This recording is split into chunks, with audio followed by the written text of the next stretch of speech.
You're tuned in to the Zelos podcast. I'm your host, Rocky Snyder, and this week, Mike Brown's with me. He's with FC Cincinnati. He's all about the academy teams. He's a physical development coach for all of the ages. But before we get started, check out my website, rockysnyder.com, for my training services, continuing education, blogs, podcasts, archives, and you can check out some things that you could purchase, perhaps like the wedge kits. They're coming out, and they are actually all out, and they're selling fast. You can get them at performbetter.com. But while you're on their website, check out their 3-day functional summit happening in June, July, and August in Chicago, Long Beach, and Providence, Rhode Island. While you're at it, Setanta College is the place to go for a Master's of Science, finishing up mine in sports injury and return to performance management. If you add RS10 when you sign up, you get 10% off tuition. Check out the NSCA's National Conference coming July 16th to the 19th in Kansas City, Missouri. A great way to network and learn a whole bunch of things. Now, Instagram is the place to go if you want to connect with me at Rocky_Snyder. Click the subscribe button and enjoy the show. Well, Mike, thanks for coming on, Zelos. I've been looking forward to this conversation because, a few weeks back I had Diego Martinez coming on with New York club, but now we're in Cincinnati and long-term athletic development. We're going to talk all about that and a whole bunch more. So, hey, welcome to Zelos, man. Thank you for having me, Rocky. I'm honored to be here tonight and just have this conversation with you about what we're doing here at FC Cincinnati's Academy. Yeah, definitely. Me too. I can't wait. This is going to be a lot of fun. But give the listening audience, if you don't mind, a little background about yourself. I know you spent some time at Temple and a few other places, but how was the path? Did you grow up playing football, soccer, football, however you want to call it? What did you grow up playing? Number of different sports I grew up playing, but I grew up doing track and field back in like 6th grade, 7th grade, 8th grade. Then I found a passion for soccer pretty late, I would say, like freshman year of high school. I stepped onto the freshman team. That was like the first time I ever kicked a ball. So I kind of learned the sport at a late age, but I kind of found a love for it because I was not very big. So I was thinking maybe I would play American football, but my size and weight just didn't allow it at the time. So I found another sport, soccer, tried it out, fell in love with it. I learned very hard and grew an appreciation for hard work and dedication to learning all the skills needed to excel in the sport. So I spent so much time just trying everything I possibly could to get better at the sport, spending time with the best players, just asking them questions. How do you pass a ball in the first place? How do you read the game? How do you do all these different things? So I just grew an appreciation for that. And later on in my high school career, became a captain for my track team during my senior year. And I did 400 hurdles, 110 highs. And I just fell in love with the process of just working hard every day through the gym workouts that I would do, through all the training sessions I would do in track and soccer and all those different things. Great. And then did you happen to carry that on into at Temple University too? Or was it more club based or intramurals, or were you on any of the organized teams there? Yeah, and just carrying on from that, I did rugby when I was going through community college in Raritan Valley, New Jersey. So I played for Princeton Athletic Club. Then I eventually Nice. transferred to Temple University to finish off my bachelor's degree in exercise and sports science. And over at Temple, I was playing club rugby for them. So just playing as a fullback, a wing, inside center, outside center, whatever. I fell in love with that sport too because there's just so many athletic components, just kicking a ball, throwing it backwards, just Heck reading yeah, all this sorts of components of the games. it sounds like we have something in common. We grow wider than we do taller. So we can hit low. Is that what you're telling me? Yeah, for sure. I mean, I'm all for that. It's apparently a safer sport than American football, which is crazy to me because of the lack of pads. Some people like the scrum hats, it makes them feel good, but yeah. And do you follow the sevens, men's or women's?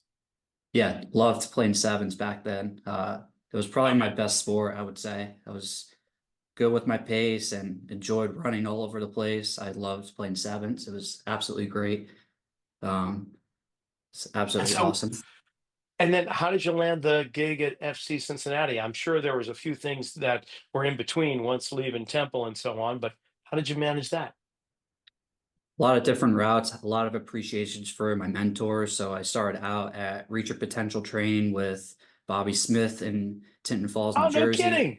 Yeah, he's big part of like what I do here, just teaching the fundamentals, the basics, bringing that energy every single day with all my training sessions. He's the pinnacle of high energy. If you've ever met somebody, Oh yeah, deep Bobby's a good appreciation for guy. him.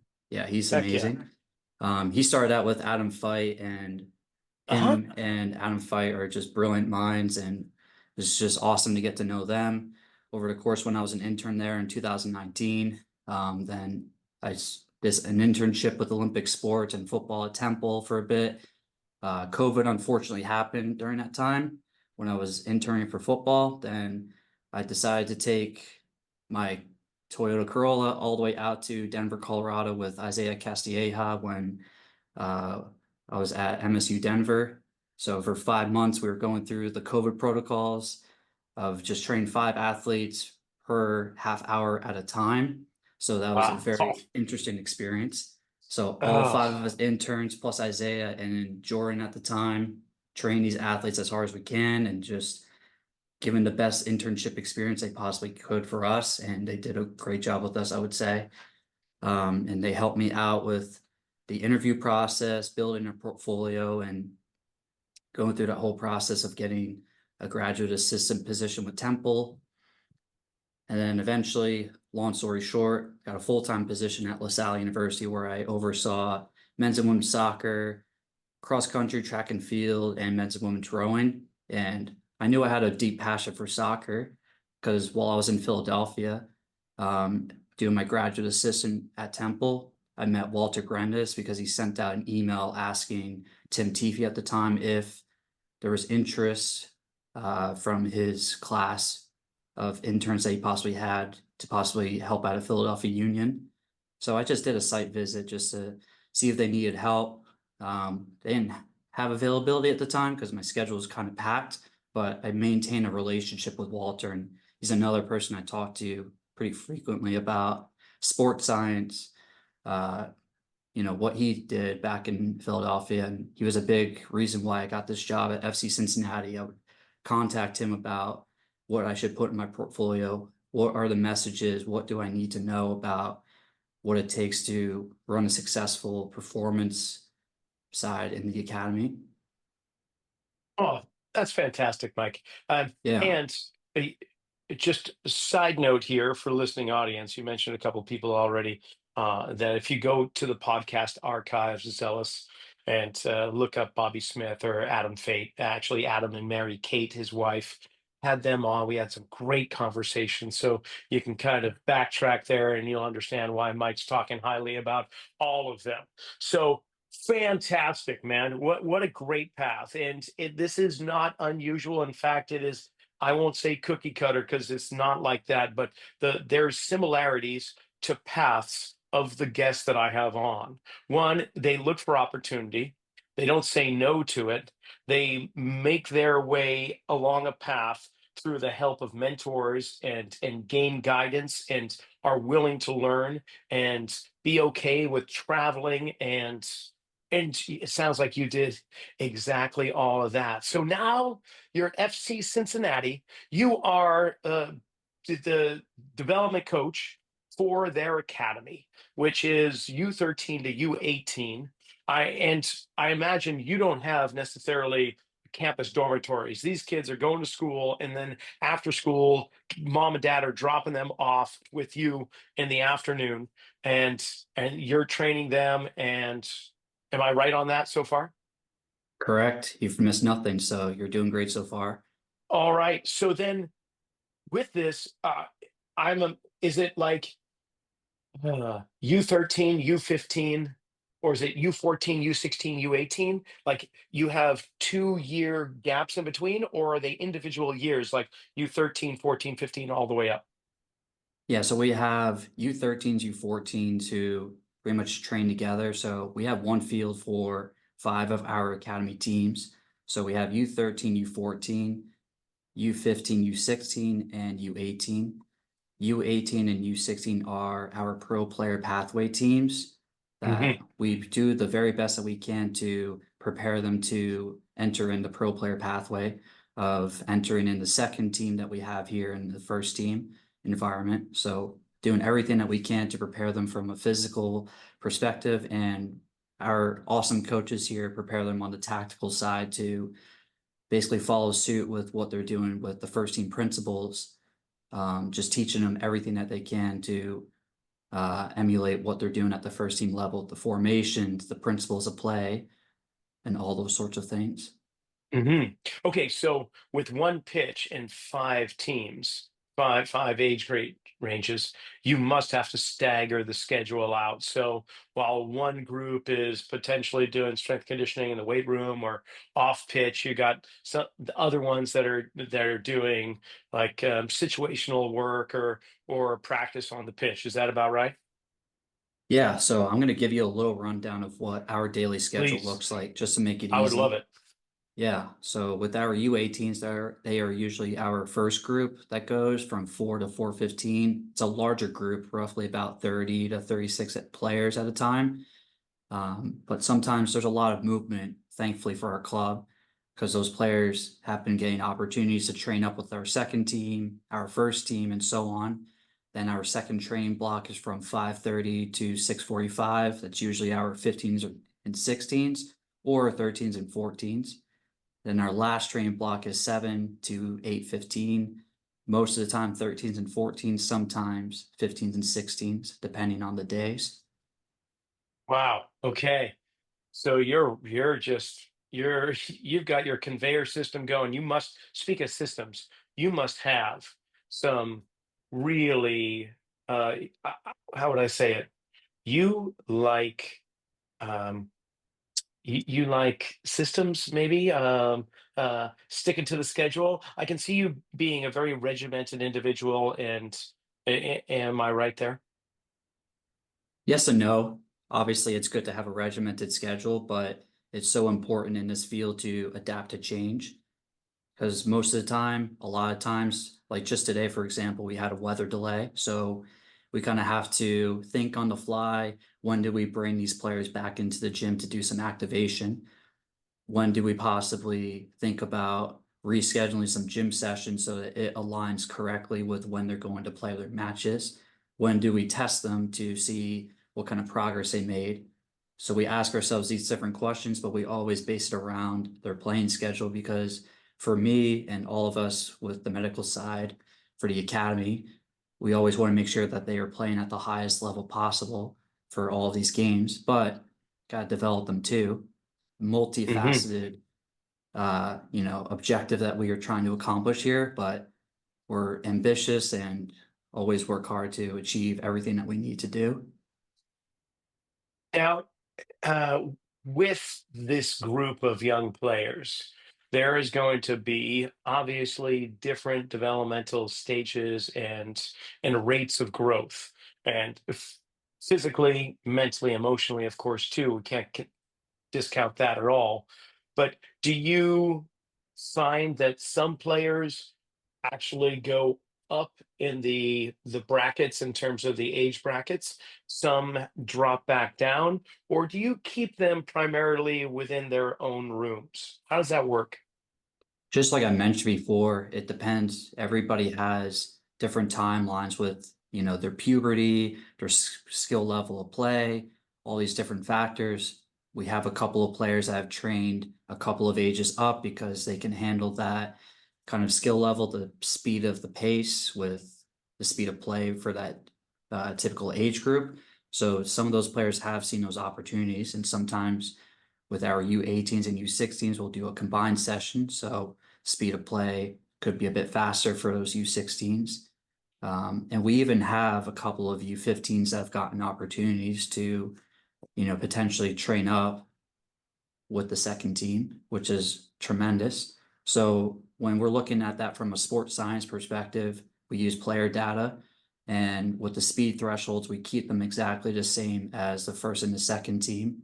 Looking at like zone 5 and zone 6, Zone 5 being 19.8 kilometers per hour or 5.5 meters per second. Zone 6 entering sprinting speeds, 25.6 kilometers per hour roughly, or 7 meters a second. So we're doing that because now we're in a position where maybe some of our 15s, 16s, and 18s could be called up, and we want to make comparisons of how they're doing from a physical perspective and if they can handle that opportunity if they were called upon. Okay. So, of course, you're throwing out terminology as zone 5, zone 6 with certain speeds. Therefore, you're using GPS, which is obvious. PlayerData is the company that you're using, and they have vests with little electronic inserts into the vest. Is that how it works with them?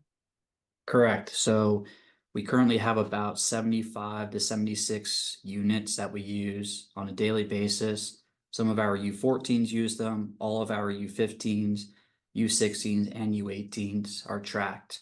So we're able to individualize players from that perspective and see, okay, did this individual get a lot more than the group? Do we need to reduce the load? And so on. And we can even use this topic into rehabs, like return to runs, return to plays. This is where it gets very good for us, so we can individualize it for that player and base it off of what they've done in the past with previous trainings, previous matches, and so on, so we could prepare them for those opportunities when they come back. How do you create those parameters? How do you create those markers, if you will? I know there's enough data there to back it up now that GPS has become something we've been using for, well, several years now. Not a whole bunch, but there's enough data points. But in regards to the different age groups, and let's just take load management. That would be a good example there. How do you determine uh, proper the Goldilocks spot for load management when it's not too little, not too much? How do you develop that and home in on that? The facet question, but I always talk to Phil, Costas, and I talk to them daily about, what we should target with these different age groups. So if we go on a weekly schedule, like a match day -4, the theme of that day is just working on accelerations and decelerations and maybe smaller pitch sizes. And then our -3, it's where we can go out a bit and make that a bigger session and get some high speed running into those days and some sprint distance. Maybe you're looking at like 50 to 60% of what you would get of high speed running and sprint distance compared to what you would get in a match. Does that make sense? Yeah, no, no, yeah. So match day -4. I'm assuming you're just playing on the weekends. You've got one match a week then. Well, that would be Uh, ideal, but oh, sometimes we play double yeah, fixtures. you So, do. mhm. Okay, so let's just take match day -4. You have them playing small sided. You're getting them into short distance sprints, but then you open up the field on match day -3. Um, have you found that to be the best recipe rather than flipping that around and having them do uh, larger distance on match day -4 and then short sprints on 3? Like, do you develop that? Does the coaching staff develop that? Is that just something that within the uh, the overall governing association has suggested? Like, how do you determine the volume on those days? So going back to like all those different kinds of things that you're talking about, there's a resource that's really good. I believe it's called Peak Performance by Alex Calder, and a bunch of practitioners contributed to this resource. And they talk about what other professional football clubs and even academies do from that weekly periodization. So they talk about those different themes and even talking about different articles on Sportsmith, basically talking about where adaptation can occur on the -4 and the -3. So going bigger on the -3 is definitely more advantageous. So that You could give them enough time to, at least experience that adaptation and kind of, get into that kind of thing. And then on that -4, I typically do this. I pair that off with a gym session for our U18s and U16s and our U15s. And actually, I'm sorry, not our U15s usually, but that's just dependent on our schedule. If I could, I would, but our schedule does not allow that. But for our U18s and U16s, I have a gym session, so I'm doing compound movements on those days. And then when I'm going into a -3 with our guys, we're doing Nordics, Copenhagen's, or you could go lower eccentrics and just get some groin work in to pair that off with the sprint volume that they'll experience. And then on the -2, where they're doing reactive components, like a warm-up can look like this. You could do handball just to break up the monotony of soccer, or you could do ultimate frisbee, making sure that they can actually throw a frisbee correctly. It's a hard skill. You can do anything really, 1v1s, 2v2s, partner tag, chasing each other, things along those lines, just making it fun. Because at the end of the day, these are young athletes, they want to compete. So just throwing in those kinds of things will get them going on those matching -2s. And I throw in another gym session for our U18s and U16s, just doing like lower body accessories, upper body accessories, and so on.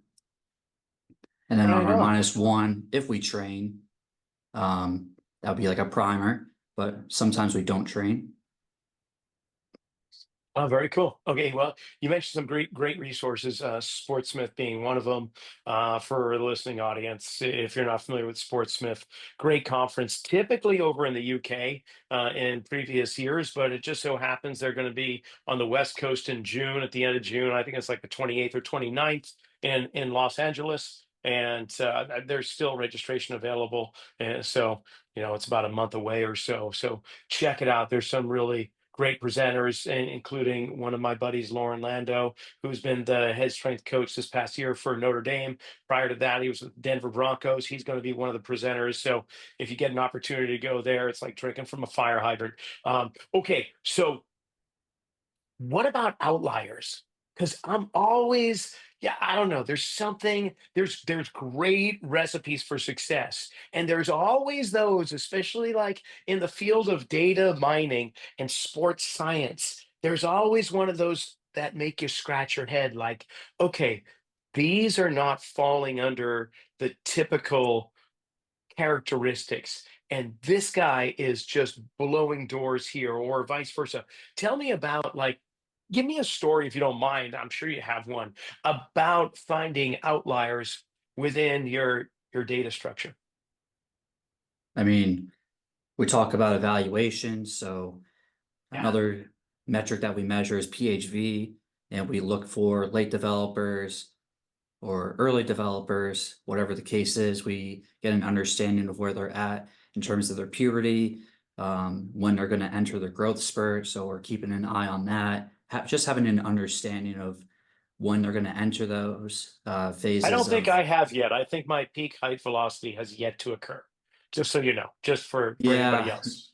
yeah, me too. My girlfriend Natalie, she makes fun of me for that, but that's all right. Yeah, So somebody's got to look down at you, but that's all right. I'm just kidding, Mike. for Okay, sure. cool. What about like performance or something where you're going, I can get more out of this athlete, and we're throwing things at him like we're doing with everybody else, but you get a sense that they can handle more, or just the opposite. You're like seeing these numbers kind of drop and going, okay, something's going on. We got some overtraining. We got some mental emotional stuff going on in the homeland or at school or whatever. Those markers start popping up. um, it, it, I know it happens, but how often do you see that amongst the group that you're with? I mean, that's a thing that we talk about with our players. I always want to have open dialogue with all of them, even with our medical side with Rio, Doty, and Brett. we always want to have open dialogue with them just to get an understanding of where they're at on a daily basis. So like on the days where I take them for high speed runs or some top off sprints or prime them for the next activity where they're going to go a bit bigger, I always ask them like, is everybody feeling good today? Are you prepared? Are you ready to go full speed? Because that's what I want. And the last thing I want is for any of them to, be injured, or maybe they're functioning on low levels of sleep. Maybe they're not feeling it. For me, I'd rather get to the next week and have them healthy and fresh for the game. Maybe it's not their day that day. And that's where we can just approach the coaches and let them know, hey, this person is not feeling it today, or I can make the modification on the spot. Or if they're in the gym with me, and so on. Just make the changes and make it appropriate for what they're feeling that day. Just tell them like, all right, can you go through the movements? Can we adjust some things on the fly? And you talked about other outliers, such as like high performers, someone that's not performing super well. Well, one conversation I've always had with Bobby when I was an intern back at RIPT in 2019 is always develop the general bell curve for programming, develop it for the overall 68% of where most of the group is. If you have someone that's really excelling, then maybe consider giving them some more advanced stuff to do. And then for someone that's not doing so well or not with the rest of the group yet, scale it back a bit. And there's always a lot of movement sometimes when we have some of our U14s train up with our U15s, because those programs do look different. So with that U14 player, probably not going to have them do everything exactly the same as the U15 players, at least not yet, but preparing them and cooking a slow roast so that they are doing everything safely and doing everything efficiently. Oh, yeah, that makes complete sense to me. All right, so with the older players, the ones that are U18, uh, do you have players that advance on to the first team from there all that often? Or within the sports structure, do they get traded to other teams? Or how does it work that the onward progression from growing up through the academy to, I won't say graduation, but just yeah, maturation might be a better word for that. How do they mature into being a candidate or contender for the first team? Yeah, I mean, I believe right now we have about 8 graduates from our academy that have made it all the way to the first team level, and about 2 or 3, if I'm not mistaken, that have made it from the academy to the second team level. So one of my favorite aspects of this job and my favorite aspect of our facility layout is that all of us are in this building. Academy, second team, and first team are all in this building, and we're able to just have good dialogue. We're always talking with one another. I can pop into second team office because we're pretty much right next to each other. Can pop into the first team offices. We're all talking with each other about how these players are doing. We have different projects that we're doing with each other, so we're tracking their progress from not only a physical perspective, but how many minutes they're playing too, because these coaches really care about how many minutes they're playing in these games, because that's how they develop into becoming really good soccer players. So Yeah. we're integrating like how many minutes they get. And when I'm sending out match reports to these coaches, always illustrating how many minutes they got, because they really care about that. So when you've got the top level players, MLS, FC Cincinnati, in the same building, same structure, how often do the big guys come down and hang out with the U13 and U14? Are there any kind of coordinated events that come up where they help to inspire the youth by being there in the gym with them or anything like that? You guys just, little side note, I'm just curious about that. Of course, we've had a couple of times where some pro players have come down, and just like I said, the fact that we have everybody in the same building. Our GM, Chris Albright, he attends our academy games. He's always looking at, our, performing players, seeing how they're doing, how they're progressing. There's always a lot of dialogue happening between them and Larry Sunderland, our director with player development in the academy. So all the time, these individuals are coming to, see these games, and they're taking notes of how they're doing. And then sometimes they're coming to trainings too. We've had a couple of pro players come down and maybe help out, kind of observe what's going on with us. We have one pro player that's doing a coaching course. So he's been helping out with our younger kids, like our U13s and U14s. So Very that's what I cool. love about this. I don't really sense any egos at all with that. Everybody's just willing to help out and just, go FCC for all, just, you know what I mean? So Yeah. FCC for everyone, that kind of message. And so when FC has a match, and are you playing a role in there, even though you're with the academy? Do they call you up and go, Mike, we need some help getting this all together? It's game day. Come on in. Do you go to all the matches, or what's your schedule like when it comes to that?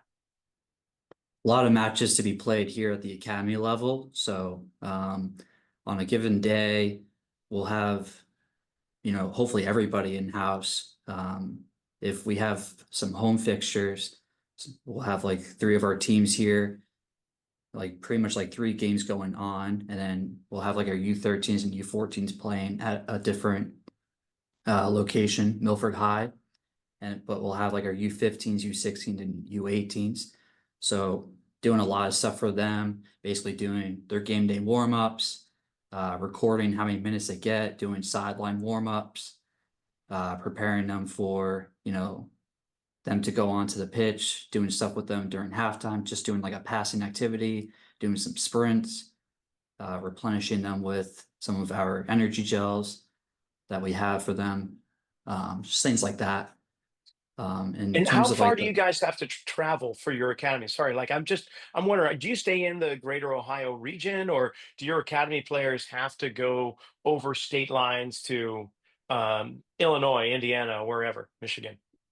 a lot of bus rides for sure. So Really? we've bus all the way to Milwaukee, Wisconsin. We'll bus to St. Louis. We'll bus to Flex, which is in Maryland. Where else will we bus? Pretty much anywhere, but we won't bus to Minnesota. We'll fly out there. We'll fly to places like Dallas or Houston. We'll fly out to California, and we'll fly out to GA Cup, which is in Bradenton, Florida, IMG Academy. All right. So what you're saying is you are on a bus for hours and hours with a bunch of teenage boys. Okay. Yeah, Well, it's awesome. oh, brother. Okay, we won't dive down that rabbit hole at all. But how about this? What about fueling? I asked Diego this a little bit too. When it comes to teenage boys, Chick-fil-A is, or out here it's In-N-Out Burger, and I've got one of my own, teenage boy that is, not a fast food restaurant, but trying to keep him in the mindset of competitive athlete, which he is. His sports are a bit different, but nonetheless, it's like what you put in your system is your gasoline. You don't want to throw sugar cubes into a gas tank because it's just going to sputter and die. So, how do you do it with your crew, with your teams, your athletes?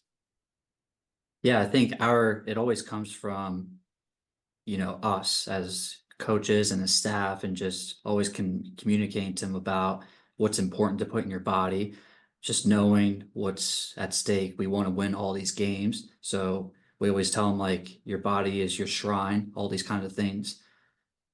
And every time we like stop at like a gas station, they always have a choice. They could really go out of their way to look for items that are healthier, or they could easily just go to the candy stuff. And I think our coaches do an awesome job when they see some players take like a Hostess donut. Like, do you think you should be doing that? Or do you think you should possibly, consider the snacks that we have on hand with like our fruits, our granola bars, maybe save your money. So we always question them like, and always challenge them to make the best decisions they possibly can. Maybe instead of buying a Hostess donut or Skittles, even though it's delicious, for me, I don't feel like that because I know all the chemicals that are in there, but for them, it tastes awesome. And admittedly, they Sure. do taste great. But for me, I'm always thinking about, okay, a lot of chemicals in those kind of items and maybe not the best because they don't offer all the nutrients that you could get in all the natural items that you could get from fruits and granola bars and even protein bars, or thinking about what kind of drinks they could get. Maybe get a Gatorade or Gator Light instead of getting like a soda or an Or energy what's drink. better than it's this is good, but what might be a better choice? You know, you're making a Exactly. good choice. Let's try and make a great choice. I get you. So you mentioned you do have kind of supplements and drinks on site at your training facility there. But what about whole food too? Do you guys have like a kitchen, like a staff in there that supplies first team, second team, maybe even and leave some stuff out for the academy? Or how does it work with that? Just mainly product sponsors such as maybe Gatorade? You just got a cooler of that or what? Yeah, we like during practices, we supply water and sometimes like Powerade for our players, but that's pretty much as far as we'll go and as far as our budget allows at this moment. Sure. Um, So you rely mainly on the parents and the families to provide for the kids when they get there. Correct. So if there's like an emergency or if they communicate to us like, I'm pretty hungry, do you have something? I'll go out of my way to make sure that they get some kind of energy. But on a daily basis, we're not giving them foods on a daily basis unless Sure. they're like, I could use some. Okay, and then I know academies across the board, the MLS and other sports for that matter, are limited with their resources, and they want to provide as much as they can for their valued athletes. So that goes without saying. With that, what about tutors? Because these kids are going to school, and basically, as soon as school is over, they're jumping in a car, a bus, or train. They're commuting all the way to your training facility, and they could be traveling for quite a long distance through some major traffic, and that takes maybe they'll do their schoolwork on the way and on the way home or something, and they're really dedicated. But do you have any type of educational support built in, or is that something that's not quite there yet and hoping to be? So what we've done is we've just hired a mental performance coach, David Da Silva. So he started out by doing, weekly lectures with all of, the younger kids. So basically teaching Awesome. them some skills in that department. Megan Vanes, our player care specialist, also works with our players sometimes if they do need that extra work with tutoring. As far as I know, I don't think she does it like all the time, but as much as she can, she's got her hands tied too with doing a bunch of things for the kids, just trying to arrange homestays, trying to, communicate with them about like their grades or school. So she's doing all that she can to help them out from the academic side. Fantastic. I love it. Yeah. I was actually expecting you to say no, we don't have really anything for them, but you do. And a mental skills coach, man, that is phenomenal. I mean, don't you wish you had a mental skills coach when you were 14 or 15? I mean, what a great resource that is. That's incredible. So I know that your discipline and your devotion, your passion keeps you moving on a path and trying to help as many but that path, where's that path leading you? Maybe you found your spot and you want to be here for the rest of your life and I will say, hey, that's great because not many people actually achieve that place. But most of us were like, okay, this is great. I feel like I've benefited the people around me. Let's see where else I can go and carry this on. Do you have a do you have a kind of path or an idea about that yourself? I'm always just working as hard as I possibly can for the people that I'm working with right now, always staying present, and just always reading upon the latest research, doing the certifications, and I'm even going on Duolingo on like a 79-day streak with learning Spanish. Right So just, on.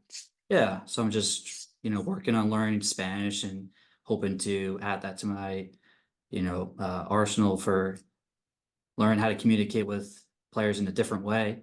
Because if they could get more comfortable, then that's a win for sure. Um, Even just learn more about what I can do from a physical side to make it more simple for these players and all those kinds of things. Well, you just mentioned the word Arsenal, and my ADD just went into British Premier League instantly. And I'm thinking, well, I wonder if Mike connects with guys over in British Premier League, the sports scientists over there, or their academy players. Do you have any connections with some of the guys over there? Do you have colleagues over there at all? Not yet, but Gary Walker used to, be our director here. He was our director.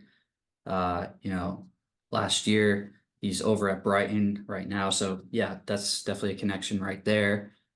He did an awesome job with, allowing us the opportunity to even have this sports science. He was the one that basically made the contract happen with player data and allowing us to track as many players. And we worked very hard to just develop this FCC for all from a performance side with keeping things as uniform as possible and always making time to sit down and discuss what I could do better with my role here with all the kids, how we can just maximize the time that we have on a daily basis. I love it, Mike. That's awesome. And so Yeah. you mentioned too, you really like you scour research journals looking for more information, but you've got a tremendous amount of data at your own disposal. Are you doing any research projects yourself? You doing any studies with some of the players? Anything that piques your interest that you might want to do if you're not already? At this moment, not at the moment currently, but I mean, questions I'm always asking ourselves and even comparing our data to the second team and the first team is how much is too much, how much is too little. So like comparing our data to other academies. Um, I've looked at other research papers to kind of look at what other EPL academies do over there, Ah, comparing our data to what ours looks like. So that's like one of the first things I did when I crossed over like the first 8 months. At the eighth month mark, I believe, or it was 6 months, that's when we had every player tracked. Then we could consolidate all that data and just kind of compare and contrast where we were at and just kind of go from there. and And did also you just find like, anything interesting? I mean, the interesting part about it is that, with Costas here, he has tremendous experience with working across academies in his previous experience, working overseas, working at, the domestic level with New York Red Bulls. So I'm always talking to him about what our numbers looks like and what their numbers look like, how he kind of sees the data, how he kind of sees the pitch sizes. So Right on. he's awesome. He's a great resource. He's always good to talk to, even Phil over here. So always getting Ah, some so ideas cool. about how to, get the best train that we can for these guys. Sounds like you're in heaven, Mike. Yeah, for sure. I'm having a lot of fun here. There's a lot to do, but these kids make it worth it. And then for the academy season, what are we talking? Where are you right now in your season? We're about to face Chicago Fire, and right after that, we'll be going off to GA Cup. So we'll play 7 games in 10 days. And then after that, players will get about 3 days of rest. They'll get a couple of training sessions after that. Then we'll face another team and then go off to flex. Have a couple Wow. of games And after that. is your girlfriend incarcerated in some prison? I'm just wondering because I mean, what does she think about all this traveling? Or does she go, "Oh, honey, that's great because there's some great places I'd like to visit, and it just so happens you're going into those. I'm going to travel with you." I No. mean, right now she's incarcerated at a hospital because she's a nurse, working with cardiology. She just got a promotion, so she's doing great. Fantastic. Yeah, she's doing awesome in that. But you know, the topic of talking about maximizing time with your spouse, it's very important to talk about. So for me, what I'm trying to do every day is just when I'm driving back home to her house, I'm always calling her first, just so that we can maximize the time that we communicate with one another. So I think that's super important to do. And then we always look forward to trips that we want to do. You know, we have July off, we have some of December off, so we schedule some trips that we can possibly do, uh, you know, across those months. But we're always maximizing the time that we have with each other, just spending time at home or going on excursions. So, Beautiful. Well, this time has just cruised on by. Of course, when you find subjects that you're really interested in, that has a tendency to happen. I can't thank you enough for carving out a little bit of your already overloaded schedule to spend some time chatting and sharing what you've been doing at FC Cincinnati. And man, I wish you nothing but the best and a strong season, a really great finish. And if people want to connect with you, of course, LinkedIn is a great resource for guys in our field, and that's how I connect with a lot of colleagues, including yourself. But what about Instagram, social media, TikTok or X or whatever? yeah, I use Instagram. So my Instagram is Coach MB Brown. That's about it. And I'm fairly active on LinkedIn, so I appreciate you making that connection on LinkedIn. So if you want to reach out to me over LinkedIn or Instagram, feel free to hit me up, and I'd be more than happy to start some dialogue and go from there. And are there any positions open within FC Cincinnati you're looking to fill right now? So maybe somebody in the audience would be like, I'm going to Cincinnati. I think at this moment, we're not looking for positions, but with that being said, you never know, because you Okay. never know with our field. So things might open up with, you know, the academy season will be done before we know it in June. So maybe in the future, something will open up. There's always things opening up. So Right on. Okay. Well, thanks, Mike. I really appreciate coming on. And again, I wish you nothing but the best. appreciate you, Rocky. Thank you so much. And that brings another one to an end. You guys were great. Thanks for listening. Thank you, Mike, for coming on, as well as FC Cincinnati for making this happen. Remember, I've got a whole bunch of things on my website, from courses online as well as in person. Find out where I'll be presenting, and you can maybe pick up yourself a foot wedge kit. It's got a poster inside as well as a few foot wedges to help you with stability, mobility, from rehab to return to performance. And you can learn more if you want to join me at the 3-day functional summit, and the Perform Better one, that is performbetter.com, Providence, Chicago, Long Beach. And you can also check out the NSCA's National Conference. That's going to be happening July 16th and 19th in Kansas City, Missouri. I'll be putting on a workshop all about open and closed chain foot mobilization. So join me there. Pick up my book, Return to Center, before you get there, in case you have some problem sleeping. That'll help.